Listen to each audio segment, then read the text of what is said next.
Okay, I'm just showing right here that this iPhone that I'm trying to work on will not power down. When you turn it off,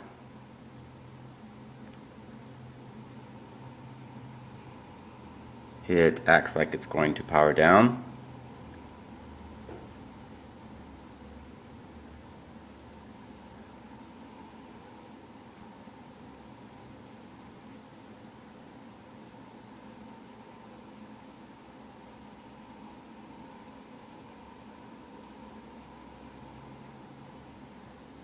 But then it reboots itself back up.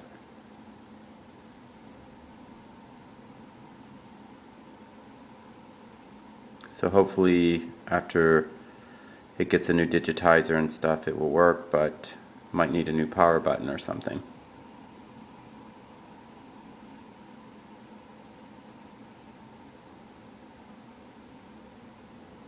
There it goes, still there.